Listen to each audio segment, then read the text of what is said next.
แมงโก้สตีน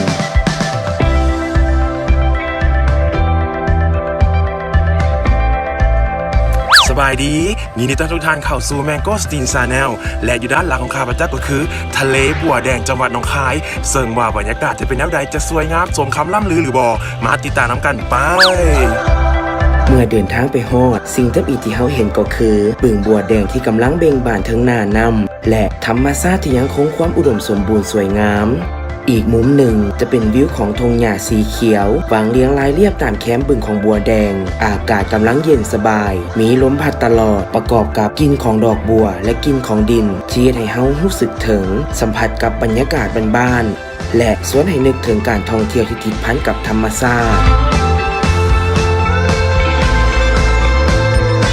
ขั้นตอนการลงเรือแมนจ่าย30 บาทต่อคนพร้อมกับเสื้อชูชีพและหมวกไว้ใส่กันแสงแดดเมื่อเรือเริ่มขับเคลื่อนออกไปจากฝั่งและเฮาก็เข้าใกล้ดอกบัวไปเรื่อยๆเห็นให้สวนคิดถึงบททองขึ้นใจในข้าวที่เฮียนอยู่ห้องป.2 ก็คือปทุมมาซาเสื้ออาศัยเกิดกับตมน้ำหนองพอเพียงใด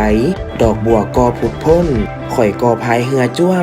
มไปเก็บดอกไหนหนองดูมวนแม่งยินสะอ้อยซื่นใจ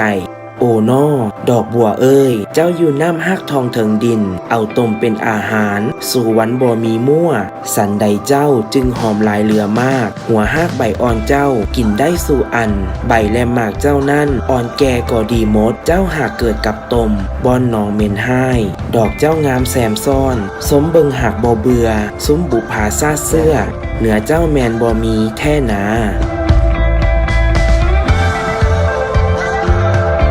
หนึ่งจุดไทยฮู้กลางบึงที่ทุกคนต้องได้มาแวและสามารถเห็นวิวของดอกบัวที่แดงตะการตาสวยงามระหว่างการชมดอกบัวข่อยได้ถามลุงคนพายเหือเกี่ยวกับความงามและมนต์เสน่ห์ของสถานที่แห่งนี้ลุงบอกกับข่อยว่าแต่ก่อนสถานที่แห่งนี้บ่ได้เป็นสถานที่ท่องเที่ยวแต่อย่างใดและเป็นที่รู้จักของนักท่องเที่ยวในปี 2012 พอแต่ก่อนสถานที่นี้มีผักตบขึ้นหนาแน่นและเฮ็ดให้มีการขุดระบายต่อมาจึงเฮ็ดให้ดอกบัวเกิดขึ้นและเบ่งบานจนเฮ็ดให้กลายเป็นสถานที่ท่องเที่ยวที่สวยงามแห่งนี้เกิดขึ้น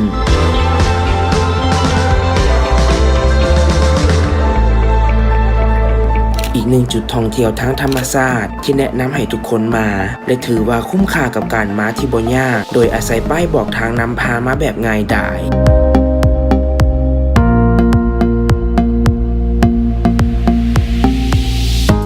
ตอนนี้เขาอยู่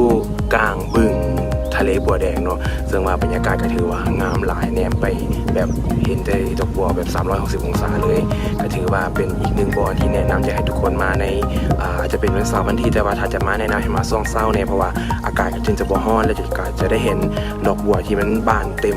เอิ้นว่าเต็มดอกเอาเป็นว่า